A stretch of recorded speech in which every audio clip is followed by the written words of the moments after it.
really mean it. What you think that you're getting is not necessarily what you're getting. High fiber, low fat.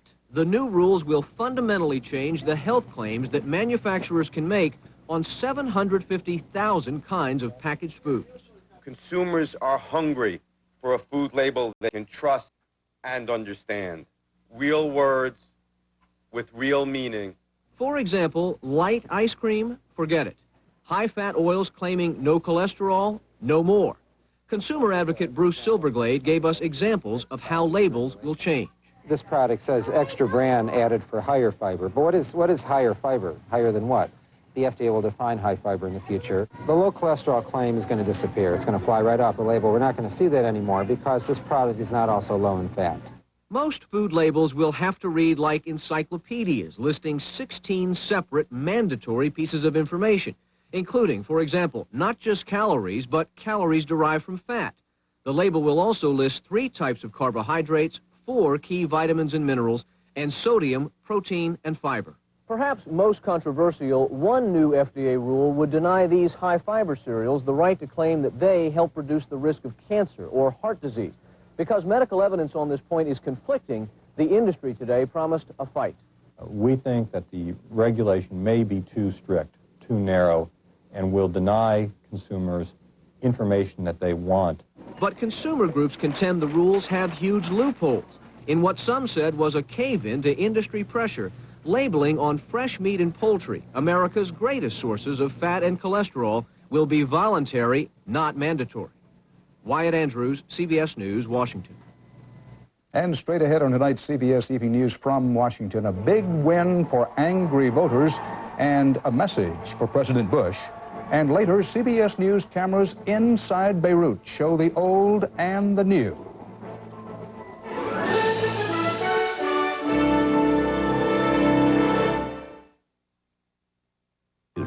How about dessert from Presto Salad Shooter? Shoot some slices, salad shooter. Point and shoot right into dessert or fruit salad. Shoot some shreds, salad shooter. For chocolatey, nutty dessert toppings. Shoot it fast, shoot it neat, shoot it pretty salad shooter. Presto Salad Shooter Slicer Shredder. Clean up easy, dishwasher safe, small enough to store anywhere.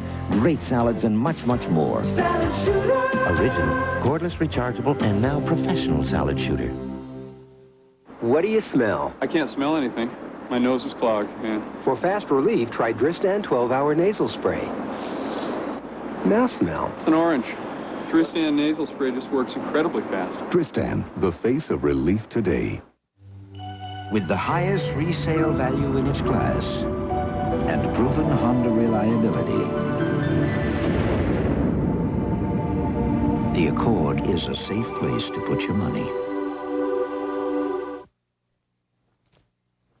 Day after the elections, and although he's in Rome tonight, President Bush got the wake-up call from Pennsylvania, the biggest U.S. Senate victory for a Democrat in Pennsylvania's history.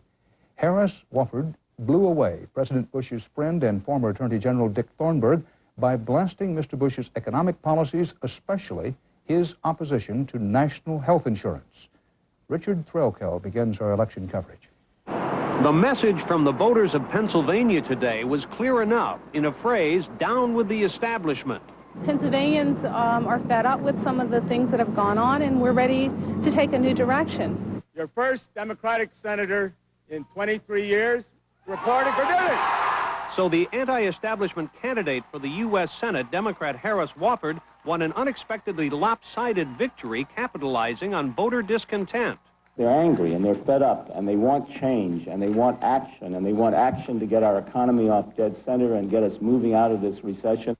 The loser, Dick Thornburgh, former Attorney General and conservative mainstay of the Bush administration, was a pillar of the Washington establishment, while Wofford cast himself as an outsider, pitching his campaign at the hard-pressed middle class, national health insurance, more unemployment benefits. The architect of all that, Wofford campaign strategist James Carville, thinks he's found a winning strategy for Democrats nationwide. To reassert ourselves as the party of economic populism, as the party of the middle class. In Washington today, Democratic leaders were ecstatic. Voters across the United States sent George Bush another message. Put your passport in your pocket and start working on ending this recession. But being a Democrat didn't help the incumbent governor of Mississippi, Ray Mabus. He lost to another outsider, businessman Kirk Fordyce, the first Republican ever elected governor here. Fordyce pitched his campaign at white voters, speaking out against racial quotas and welfare. We need a change. That's what people have told me, and they weren't just joshing, they really meant it. Today was not the best of days for President Bush. The Republican he got in Mississippi rode to victory on a tide of racial resentment. The Republican he wanted in Pennsylvania lost to a liberal. Richard Threlkeld, CBS News, New York. President Bush set foot back in Europe just a week after leaving it, perhaps his last foreign venture for some time. The White House last night abruptly postponed an upcoming Asia trip after growing evidence that voters are buying the Democrats' charge. George Bush loves solving problems in any country but his own. It's fine for him to go overseas if he's taking care of problems here, but he's not. And that's why people are angry about it. Not true, repeated Mr. Bush this morning, insisting that the polls are not why he's decided to spend more time at home. No, it was Congress's failure to take up his economic proposals and its delayed recess. At the end of a congressional session, it is important to be there. All kinds of crazy things can happen with this crowd that controls the Senate and House, and I'd like to be there to protect the American taxpayer. The worried White House is now determined to paint Mr. Bush as dealing firmly with the economy, although so far it's as divided as the Democrats on just what to do. Well, I think I already have a good growth package, but I'm prepared to work with Congress to come up with something new. The president also talked in the toughest terms yet about the Republican embarrassment in Louisiana. Gubernatorial candidate David Duke, ex-Nazi, former Klansman. I believe that David Duke is an insincere charlatan. I believe he's attempting to hoodwink the voters of Louisiana, and I believe that he should be rejected for what he is and what he stands for. But it will be NATO, not David Duke of the recession, that tops the president's agenda here. This meeting is seen as crucial, the first since the fall of the Soviet Empire. But given the situation at home, it'll take some real acrobatics to turn this into a political plus. Susan Spencer, CBS News, Rome. Other key election results. In Washington state, voters rejected a measure to limit the number of terms state and federal officials may serve. They also defeated a measure that would have allowed doctor-assisted suicide for the terminally ill. And here in Washington, D.C., voters approved a measure to make gun dealers and gun makers liable for damages when weapons are used to commit crimes. Coming up next, the teenager at the center of a school prayer case argued before the Supreme Court today.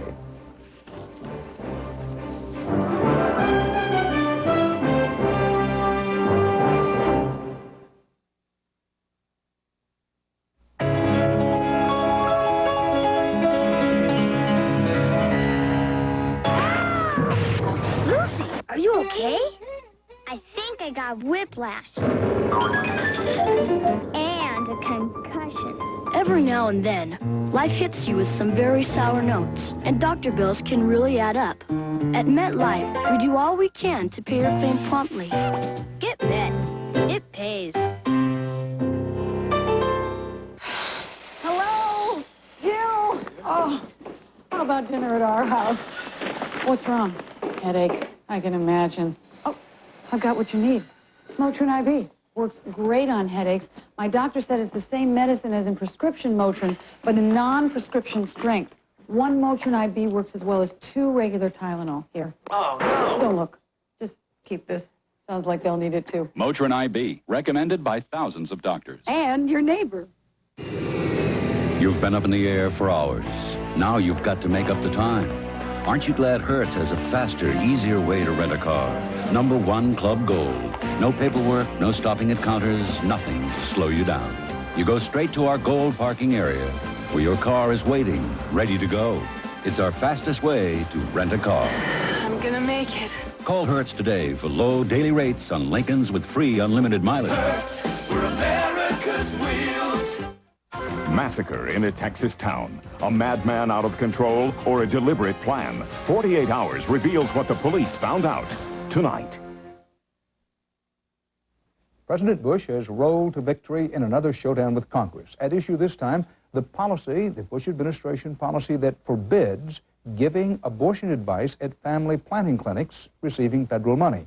The House voted overwhelmingly today to lift that ban, but not by the two-thirds majority that would be needed to override Mr. Bush's promised veto. The U.S. Supreme Court heard arguments today in a case that could redraw the line separating church and state in American classrooms. CBS News law correspondent Rita Braver has our report on that. The Wisemans of Providence, Rhode Island, ended up at the U.S. Supreme Court today, all because they didn't want daughter Deborah's middle school graduation to include a prayer.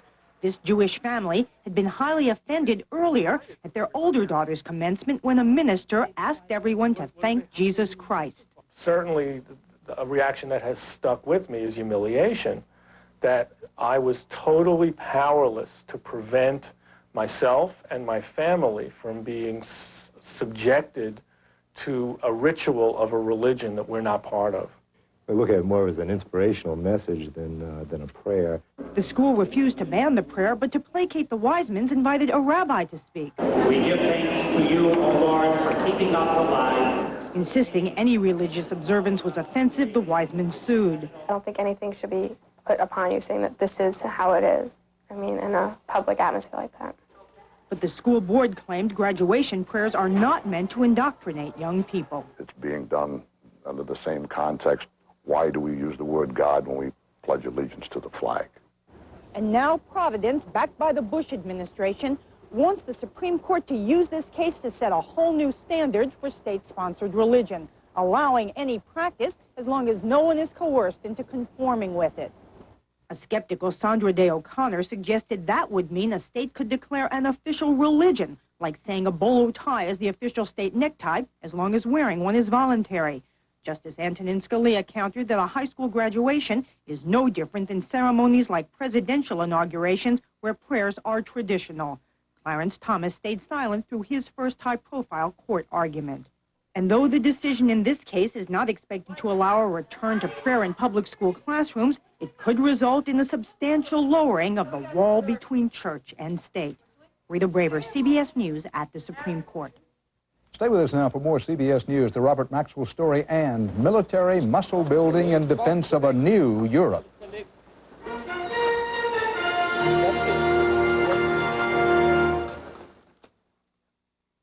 Norelco doesn't just shave you close, but incredibly close, or merely shave you in comfort, but in exceptional comfort. Because the Norelco razor's patented lift and cut system lifts the hair, so when it's cut, it can actually drop below skin level without the blades even touching your face. And once you've shaved that incredibly close with exceptional comfort, you know you'll always be comfortable shaving with a Norelco. Norelco, we make close comfortable. Right now, America's most popular brand of appliances is on sale at Sears Brand Central. What are you doing? Where this 21 cubic foot Kenmore top mount and 22 cubic foot Kenmore side by side are at their lowest prices ever. I love performing, though it's a lot more fun with an audience. I love sweet things, too, like Sun-Sweet pitted prunes. They're so tasty and fat-free. It's love, all right. It's Sun-Sweet.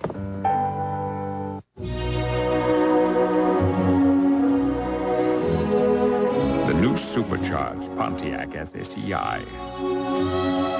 Comfort without compromise. Performance without penalty. Excitement without apology.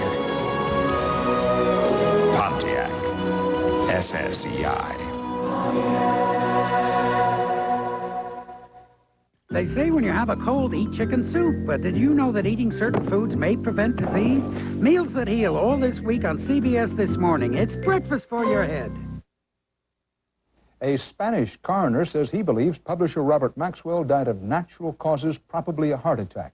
An autopsy today found no evidence of foul play, no evidence of intelligence agency involvement. The medical examiner believes Maxwell was dead or dying when he probably fell off his yacht yesterday in waters off the Spanish Canary Islands. The president of Croatia called on the United States and its allies today to intervene in Yugoslavia's vicious and spreading civil war. This came as President Bush and other NATO leaders were gathering in Rome for their summit. Now that the Cold War is over, the question is how to keep the peace in Europe. And we have a report on that tonight from our chief European correspondent, Tom Fenton. Cities under siege. Soldiers in house-to-house combat. The war in Yugoslavia is a conflict that no one seems to be able to stop. NATO, the organization founded to prevent war in Europe, has done nothing. Because it hasn't been equipped or trained to intrude in what was traditionally called an internal problem. The problem is this. NATO, which the United States leads and supports, has the military muscle but no longer has a role. The European community, which is taking on roles like trying to stop the fighting in Yugoslavia, doesn't have the military muscle. To give Europe muscle, France and Germany are calling for a new European army without the Americans. The nucleus is already here in a fledgling French-German brigade, but the practical problems are enormous. The soldiers of the brigade speak either French or German, but rarely both. Fortunately, the unit has not yet been tested in battle. Their equipment is not standardized. A Frenchman in a pinch couldn't borrow bullets from the German next to him. They wouldn't fit. The Germans don't like the French weapons. With my own weapon, this private complains, I would have hit the target every time. It would take years to create a new European army from this small beginning, but faced with the growing instability in Eastern Europe, there may be no choice. Tom Fenton, CBS News, Mannheim, Germany.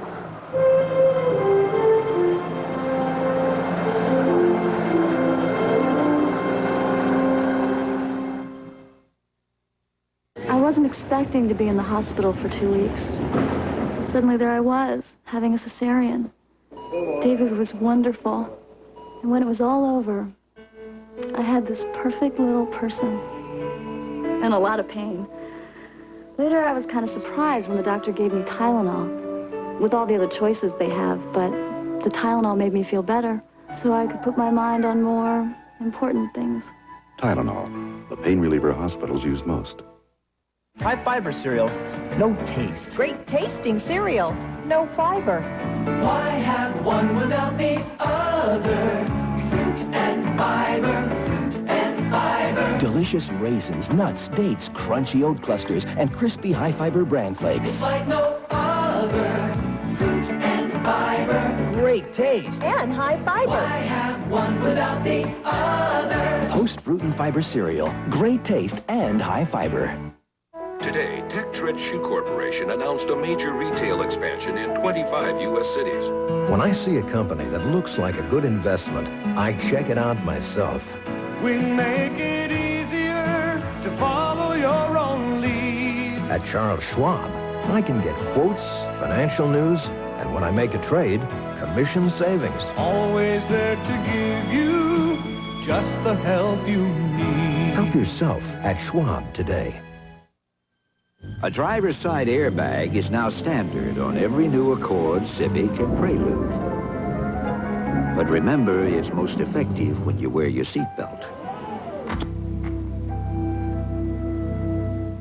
We baked pearls made of denture material in this blueberry pie to prove how powerfully Efferdent, America's leading denture cleanser, removes this tough stain, even in between. Efferdent, stronger than stains.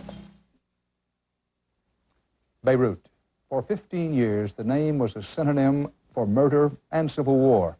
And since the Iranian and Syrian-linked kidnapping wave of the 1980s, Beirut has been off limits for Americans. Now, at least for the time being, some of the violence and kidnappings has been slowed. And while the U.S. government still officially bars travel to Lebanon, 60 Minutes correspondent Steve Croft and his crew were able to get into Beirut and out again alive with this report. From a distance, high above the Mediterranean, it could still pass for the Monte Carlo of the Middle East. You have to go to street level to see the devastation. But for months now, the only flash to be seen is the welder's torch. The only sounds, traffic, and construction. Beirut is digging itself out like an anthill that's been stepped on. no shooting, no bombing, no kidnapping.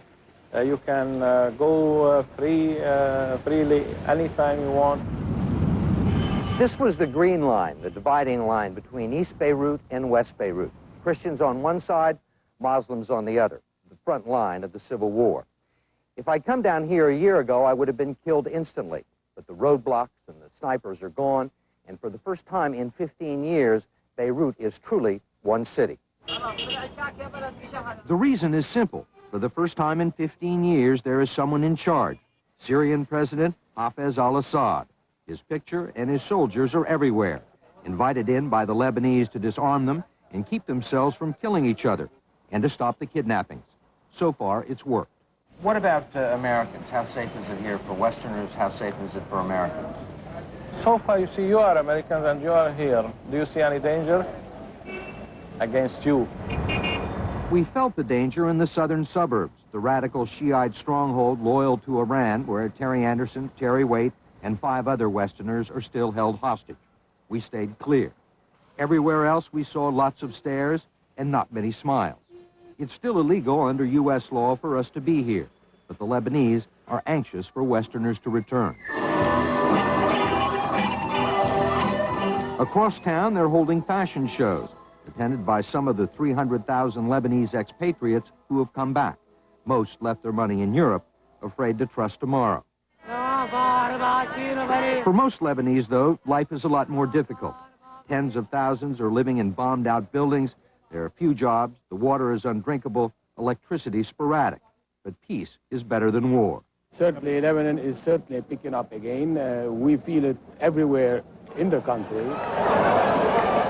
The Lebanese are enjoying it while it lasts. At the racetrack, former enemies sit side by side, guns at home in the closet, venting their emotion on horses instead of each other. But after 15 years of war, they know better than anyone else that lasting peace is still a long shot. Steve Croft, CBS News, Beirut. Beirut, a bad neighborhood getting at least a little better. Part of our world tonight. Coming up later tonight on this CBS station, 48 Hours, the massacre in Killeen, Texas. New and revealing information from the police as they try to unravel the mystery of a killer's mind. That's 48 Hours, Massacre. Tonight at 10 in the East and West, 9 most places in between. Dan Rather reporting from Washington. I'll see you again soon on 48 Hours.